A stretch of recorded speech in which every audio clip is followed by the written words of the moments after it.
Esto del error de procedimiento en el Senado, Mauricio, la verdad es que es increíble, porque tenemos que recordar que la reforma pasada se cayó por un error de trámite. ¿Cómo es posible que vaya a permitir el gobierno que otra vez le pase lo mismo? ¿Descuido de la ministra del Interior se llama esto? Le pregunto a usted, porque ella es la que debería estar pendiente de que esas cosas no sucedan, sobre todo cuando se tiene un presidente del Senado de un partido que es de frente opositor a la aprobación de la reforma tributaria. Hay quienes dicen, y lo contaba nuestra periodista en la nota, que será una jugadita del presidente del Senado. Eso ya es hilar muy delgado, no lo sabemos, pero la ministra del Interior sí tenía que estar allí pegada a la pata de este proceso, porque retoman mañana, pero cada vez hay menos tiempo para votar.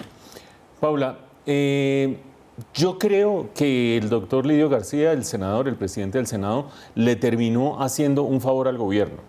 Incluso teniendo en cuenta que el Partido Liberal no respalda esta iniciativa, bueno, el Partido Liberal que además de un giro de esos inverosímiles, cuando se discutió en comisiones el proyecto de reforma tributaria, lo apoyó, lo respaldó y votó a favor de él.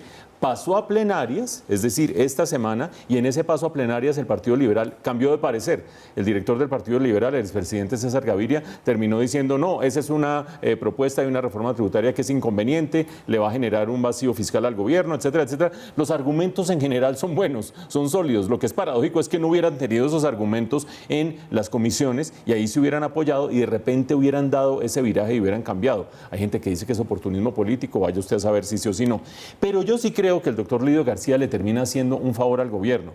¿Por qué? Porque el reglamento, ustedes veían en la nota, del Senado y del Congreso en general en las cámaras, termina diciendo o establece claramente que una vez se ha llamado a una sesión plenaria y pasa cierto tiempo, en este caso pasan 4 horas, hay que declarar inmediatamente la sesión permanente, después de esas 4 horas iniciales, para que lo que se vote tenga validez. Hasta ese momento, en esas primeras 4 horas, no se había votado absolutamente nada. Y lo que venía era una larga jornada en la cual venían discusiones, debates, conversaciones, y después, al final de la noche, se iba a terminar votando.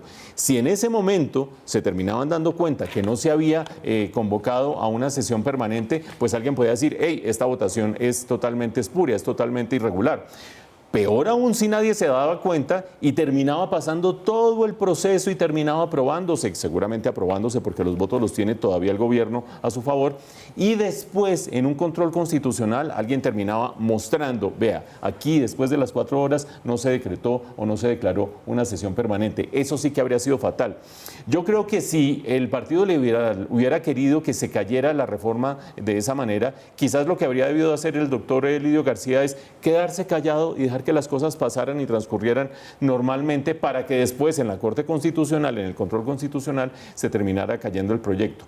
¿Qué viene ahora? Viene el que mañana se vuelve a reunir, obviamente la plenaria del Senado, la de la Cámara también, pero allí ya vieron ustedes, más de la mitad de los artículos han sido votados favorablemente. Se vuelve a reunir el Senado y parte de cero la votación. Paula tiene razón cuando dice que el tiempo es cada vez más corto, pero acuérdense ustedes que si hay algo hipotéticamente flexible en esta coyuntura es el tiempo, porque se puede convocar a sesiones extras, se puede terminar llevando hasta cuando sea necesaria la discusión en el Senado y la votación en el Senado. Creo yo que el que mañana se haga votación, mañana es miércoles, se haga votación, no es tan perjudicial para el gobierno como lo habría sido el incurrir en un vicio de procedimiento. Entonces, ¿cómo vamos? En Cámara va más de la mitad de los artículos votados a favor, en el Senado se arranca mañana votación y lo que es muy probable, pónganle ustedes la firma, es que el gobierno cuente con los votos a favor en ambos casos, en ambas cámaras. Lo que está por verse es si finalmente esta reforma tributaria termina teniendo las virtudes económicas y fiscales que tanto se han pregonado o si no. Eso lo discutiremos una vez hayamos avanzado más en este proceso. Por ahora, cada voto cuenta y eso es lo que estamos siguiendo nosotros.